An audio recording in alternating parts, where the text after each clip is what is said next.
चलो गाइस आज वीडियो बहुत हेल्पफुल રહેવાનો છે તો અહીંયા આગળ મારી સામેવાળી આંટીને તઈ પૂંજા છે એ લોકોને તઈ પૂંજા છે તો એક લોટો એમની પાસે છે પણ 5 લોટાની જરૂર છે મારી પાસે મેંગો છે પણ મારી પાસે લોટો બહુ ગંદો છે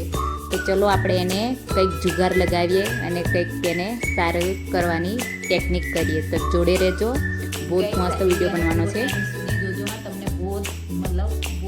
મને બી બહુ હેલ્પફુલ રહેશે મતલબ આ ટ્રીક કામ કરશે તો મને પણ બહુ હેલ્પમાં રહેશે અને તમને પણ હેલ્પમાં રહેશે ને દર વખતે આ લોટોને મેં રોજ ઘસવું હોય તો મેં પીતાંબર આવે છે ને એનાથી ઘસું છું પણ આજે મારી પાસે પીતાંબર ભાઈ નથી તમે હવે સામને આપવાનો છે તો આવો ગંદો તો ખરાબ લાગે આવું આપવાનો તો એવું વિચારે કે આ ઘસીઓની હોય એવું વિચારે એટલા માટે મેં કીધું હવે ચાલ શું કરું મેં સાબુથી તો ઘસ્યો પણ મને તેવો નહીં રિઝલ્ટ મળ્યું તો હવે મેં રિઝલ્ટ એક દિવસ જોતી હતી મોબાઈલ ઇન્સ્ટાગ્રામ ખોલ્યું તો ઇન્સ્ટાગ્રામ પર મેં જોઈ આ રીલ તો મેં કીધું ચાલ મેં બી આજે ટ્રાય કરી જોઉં તો તમને બી બતાવું ચલો જોડે રહેજો બનાવીએ સૌથી પહેલાં મેં 1 ચમચી જેટલું લોટ લઈ લીધો છે ઘઉંનો હવે એમાં આપણે નાખીશું 1 ચમચી જેટલી હળદી પછી એમાં નાખીશું થોડું મીઠું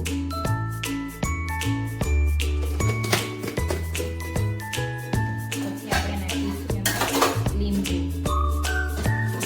મારી પાસે લીંબુ તો કટિંગ કરેલું જ હતું તો મેં લીંબુ કટિંગ કરેલું છે વાપરી ગઈ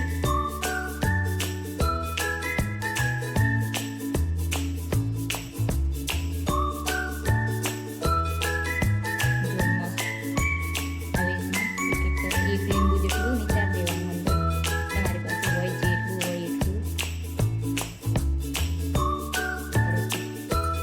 જોઈએ કે કેવું છે તે કામ કરે છે નહીં કરતું તે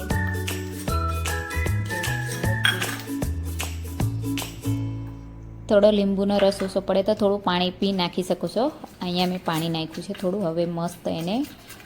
એક લેપ સરખો કરી લઈએ લેપ બની દઈએ મસ્ત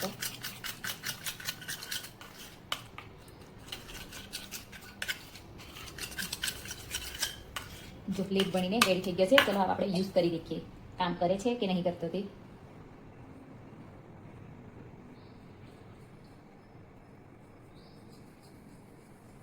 થોડું થોડું કરે છે ઘસવા લાગ્યું છે પૂરેપૂરો ઘસશે ને તારે જ ખબર પડશે કે ના કામ તો કરે છે ચલો મેં બધે આવી રીતના તમારી પાસે તાંબુ હોય પિત્તળ હોય કોઈ બી વાસણ તમે ઘસી શકો છો આવી રીતના સાફ કરી શકો છો જો આ થઈ ગયું ને સાફ થાય છે બહુ જ મસ્ત છે આટલી કામ કરી ગઈ ને કેટલી ના કરે એમ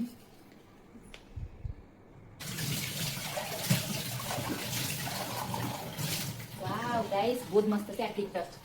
ખાલી ખોટા પિત્તાંબરના પૈસા નાખવાના એ કરતાં આપણે ઘરમાં જ મળતું વસ્તુની બનાવી શકીએ છીએ બહુ જ મસ્ત છે જો તમે કોઈ બી તાંબા પિત્તળ વાપરી આવી રીતના પ્લેટ બનાવીને ઘસી શકો છો બહુ જ મસ્ત છે આટલી કામ કરી ચલો વિડીયો સારો લાગે તો લાઈક કરજો ચેનલને સબસ્ક્રાઈબ